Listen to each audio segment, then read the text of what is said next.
Hello everybody, how are you? My name is Dawn and welcome to my channel, Totally Transformed.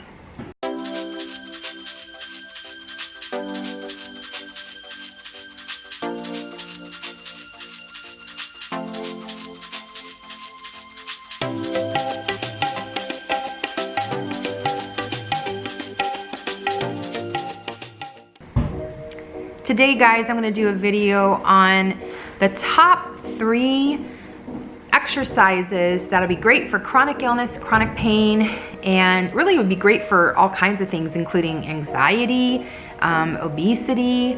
Yeah, if you're injured in any way, these exercises be really good for your recovery.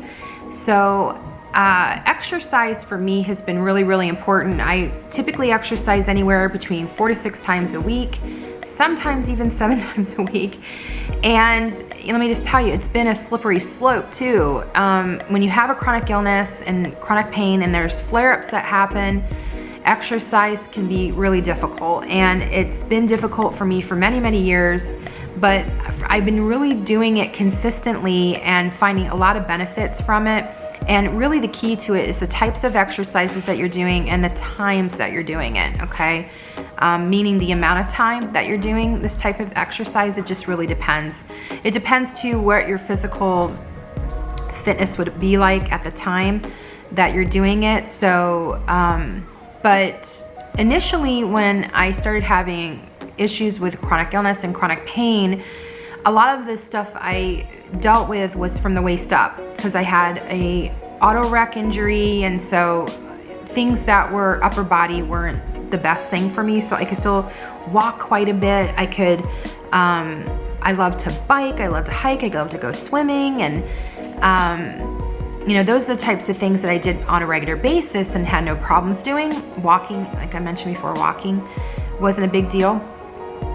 But then, like about 10 years ago, I started having issues more and more with the lower half of my body. And I'm telling you guys, when you start having issues with your feet and your legs, your knees, your hips, your ankles, like it is not fun in any way, shape, or form dealing with chronic pain down there.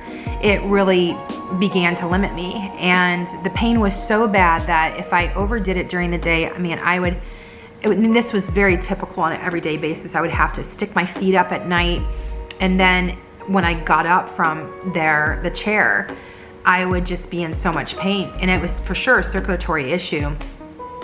And you know, to tell you the truth, what actually helped me get better initially from that was, let me just tell you, I could not stand for more than 5 or 10 minutes at a time without excruciating amounts of pain. And if I did too much, it would take me between 5 to 7 days to recover after a flare-up. It was really difficult. And then what ended up happening was, as I was prayed over at my church, and I started getting better.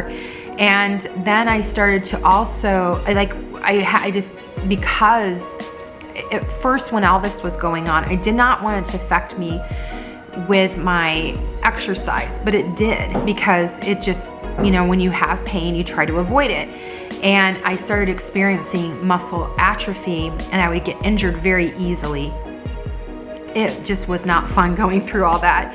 And I'm still dealing with it. I'm still in pain, but it's not to the degree that it is before. So I used to be able to stand for like 5 or 10 minutes, and I would be in pain. I would have to sit. Now I could stand up to 45 minutes. So really great. And I'm still dealing with a lot of issues, like I said, but I've been able to adapt things. And when I was really in it, I was suggested to go to this exercise physiologist. And this woman suggested to me, she goes, can you just do like 5 or 10 minutes of exercise a day? And I said, yeah, I could do that. You know, I could go and walk the dogs, you know, at least for a few minutes, or I could do some Qigong. And I started doing that and made a goal at least to try to do it 2 or 3 times a week, and then worked my way up to doing, you know, a certain amount every single day of some type of movement. And let me just say, the thing is that exercise is really important. It really is. You need to move your body. Your body needs to have oxygen pumping in it. It needs to have circulation. It needs to have the lymphatic system moving.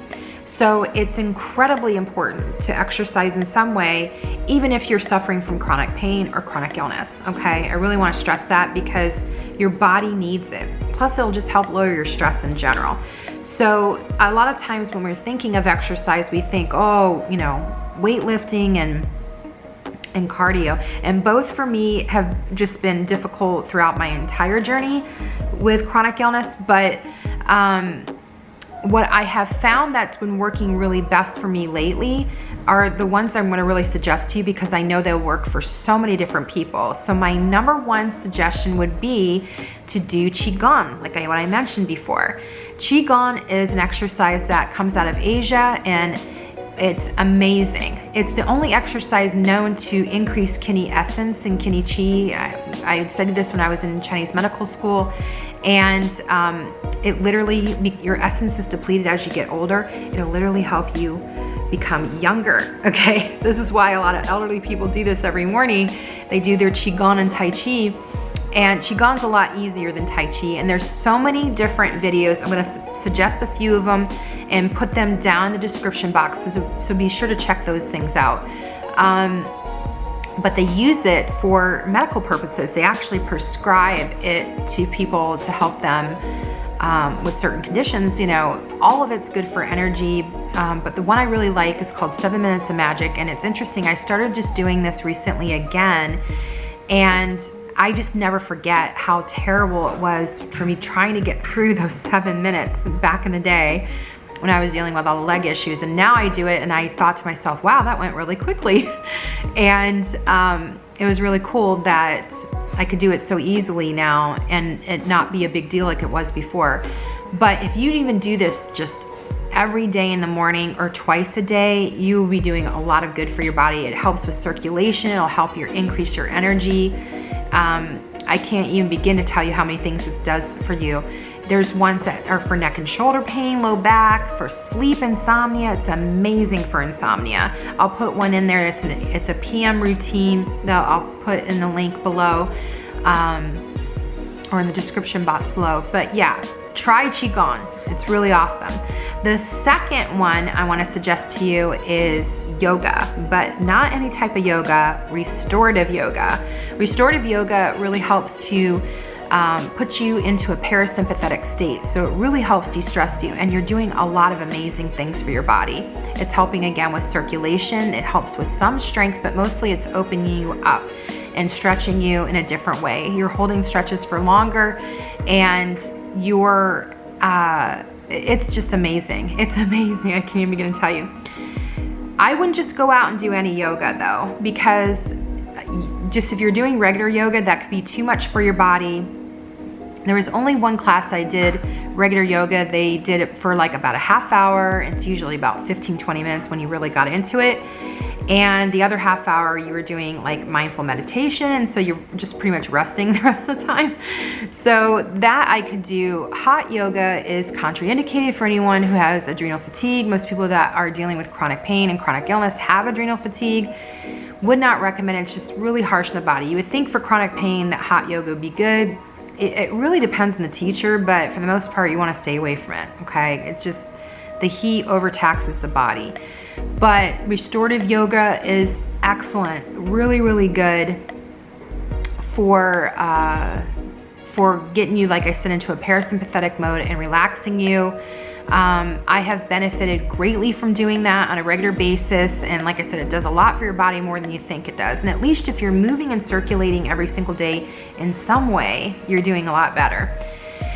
So the third one I'd recommend, and this is something that I in particular don't do because I didn't really like it when I got one of these things, but it's rebounding. Rebounding is great for lymphatic flow. It's also great for aerobic exercise. It's a little trampoline that you can get and you can bounce up and down on. So you can find these on Amazon, Craigslist. That's where I got mine. I got mine used. It was barely used. I may do it again, but if you actually have like an exercise ball, you can bounce on it and you can like tap yourself at certain areas to get the lymphatic system going. I would dry brush on a regular basis. One of the things I've been doing pretty regularly is dry brushing and then doing legs up the wall, which is a yoga pose. Really excellent.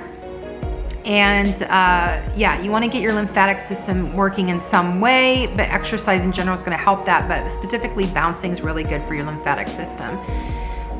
The other things that I would suggest too that you can do is swimming. Swimming is really good for your joints. This is an added thing because not everybody can do this. Some people are chemically sensitive a lot of times with their chronic illness, and it might be worse for them to do it. If you have thyroid issues, it's not suggested to swim a lot just because it can disrupt the thyroid. But I enjoy it. I swim twice a week and I love it. I do like a circuit training in the pool, and it's a full body workout. And if you can bike a little bit or hike a little bit, you know, that's not too strenuous, that's good. Types of exercises. Yeah, so those are the honorable mentions at the end. But anyway, guys, I hope you enjoyed this video. I hope you get out there and work out. Yeah, and if you need any help with any health coaching and overcoming chronic illness, my information is below. And if you like this video, please give it a thumbs up, subscribe to my channel. Love and blessings, guys.